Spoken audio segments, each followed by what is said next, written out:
Dubai, May 19. Iranians yearning for détente abroad and greater freedoms at home have handed President Hassan Rouhani a second term, but the hardline forces he defeated in elections on Friday will remain defiantly opposed to his plans.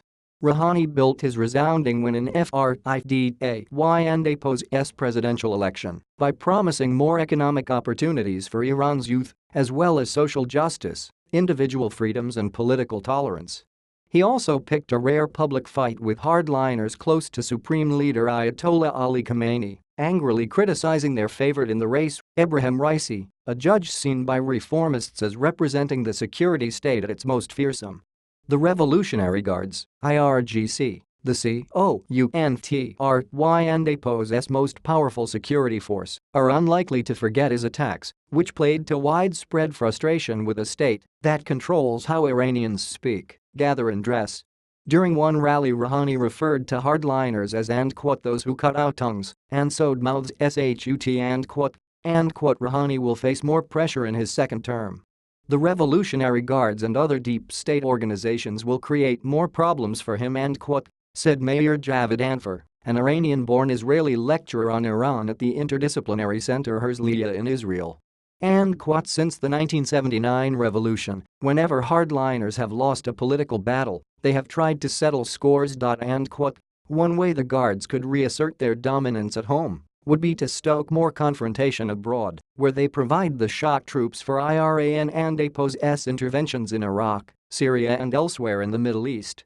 I would worry about the more confrontational policy of the IRGC in the Persian Gulf and more confrontational policy with the US and Saudi Arabia, said Javed Anfar. Rouhani's allies say he still has the wherewithal to deliver progress. An insider from within the upper echelons of power, he has worked with the Supreme Leader Khamenei for decades. As the economy is among Khamenei's top priorities, Khamenei will be obliged to give limited backing to Rouhani's liberal economic policy, like the cautious support he gave to the nuclear deal, said an official close to Rouhani's government.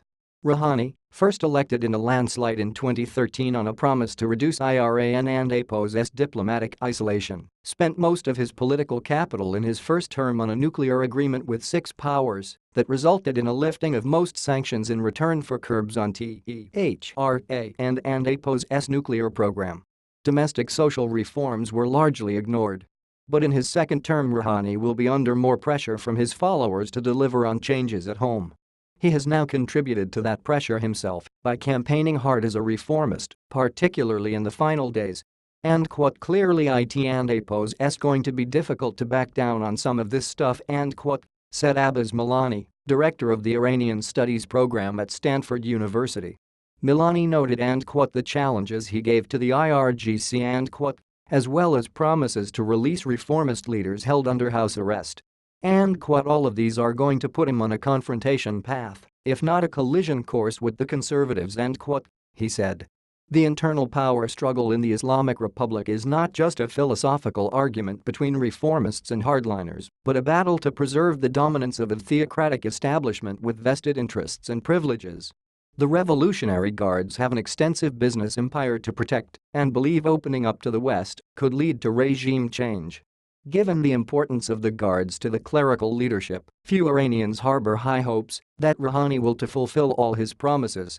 Rouhani will likely be unwilling or unable to push back against hardliners. Those who want real change will once again, and most unfortunately, be stuck between a rock and a hard place, said Behnam Bentaleblu, a senior Iran analyst at Washington-based Foundation for Defense of Democracies. Still, the prospect of victory by Raisi, who was one of 4 judges in the 1980s that approved the death sentences of thousands of political prisoners, was enough to drive even doubtful Iranians out to vote for Rouhani in force. Iranians are perhaps not overly optimistic that Rouhani can move the country forward, but at least he didn't want to drive the country backward. Karim Sagjadpur, senior fellow at the Carnegie Endowment who focuses on Iran, told Reuters. Additional reporting by Babak Daganpishat, editing by William McLean and Peter Graff.